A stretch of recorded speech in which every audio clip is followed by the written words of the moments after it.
Maintenant, je vais boire. Alors, il y a le score de force, le score d'agilité, le score d'esprit et le score de charisme. En fait, je sais pas si je vais garder charisme. Genre, on pourrait mettre aura ou sensibilité sociale, prendre les codes, bien paraître, bien parler, etc. Mais aussi avoir une espèce d'instinct, je suppose. Des fois, c'est aussi associé à la chance, intellect et intuition à la place de esprit et charisme. Bah voilà, c'est toujours une bêta, hein. Je suis toujours en train de modifier les trucs. Et puis, qu'est-ce qu'on voit d'autre? Il y a aussi sur la feuille la puissance.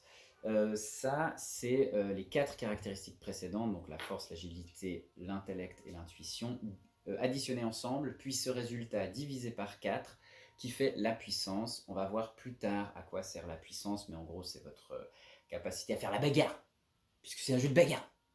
Mais pas que, aussi de roleplay, et puis de voyage, de description, de mystères à résoudre, d'ambiance.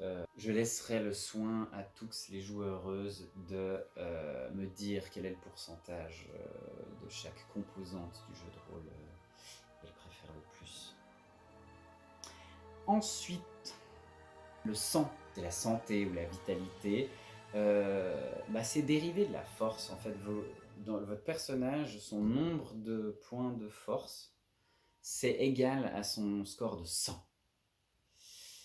Donc voilà, ça va aussi déterminer le nombre d'objets que vous pouvez transporter, si vous avez des malus à votre armure ou pas, parce que vous êtes assez fort pour la porter.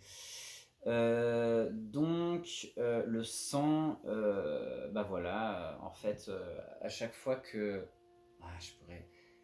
La puissance versus la puissance, c'est une résolution automatique. Dès que vous êtes au corps à corps et que vous voulez faire la bagarre avec quelqu'un d'autre, la puissance et l'autre puissance, ces scores fixes sont comparés et le différentiel signifie un point de blessure. Voilà. Genre imaginons quelqu'un qui a 6 de puissance et l'autre qui a 5 de puissance. Ça veut dire qu'ils sont un peu là, en train de se foutre sur la gueule, peut-être lancer des sorts et tout. Et celui qui a plus 1 fait qu'à la fin de 5 secondes, il arrive à suffisamment le tabasser, genre trouver une entaille et tout, pour lui faire un point de puissance, un point de blessure. Et donc, ces points de blessure est retranché au score de 100. Et du coup, quand vous avez 0, 100, ça veut dire que vous êtes mort. Et il y a un sous-point au sous-chapitre 100. Il a le score de 100, il a 2 seuils de blessure, en fait, qui sont au tiers et aux 2 tiers de ce score. Donc en gros, vous le divisez par 3, et les 3 tiers que vous avez sont des zones de blessure, enfin des zones de santé. Et puis, si ça donne pas un chiffre rond, vous mettez le reste dans le premier. Voilà. Et du coup, après un premier tiers, vous franchissez un seuil de blessure, donc vous êtes bien déglingué.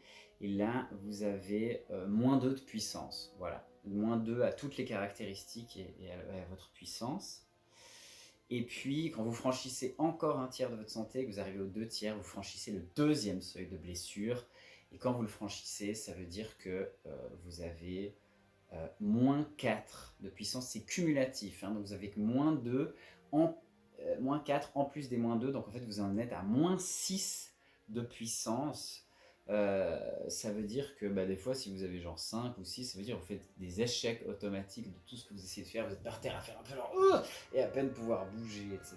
Mais quand même un peu. En général, c'est là que les gens s'enfuient quand ils franchissent ce seuil. Certaines créatures, c'est même le seuil premier. Il y a ici un tableau, enfin un ruban en fait, un ruban qui est partitionné sur, et la santé c'est un jeton. Ah mais en fait là c'est quand j'avais encore un système décent, parce qu'en fait ça a changé, mais du coup vous aurez un ruban normalement de 1 à 10, 1 à 12, 1 à 10. Et puis voilà, genre ah non je perds une blessure, je dépasse mon pion, je dépasse aussi mon pion de puissance, etc.